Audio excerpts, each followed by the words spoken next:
You know, when I brought this thing up in pieces, it did not even occur to me I'd have to take it down, not in pieces.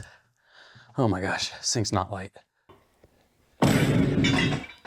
Well, I got the engine on the stand, so now I can start building out the rest of the block, so this should be pretty fun.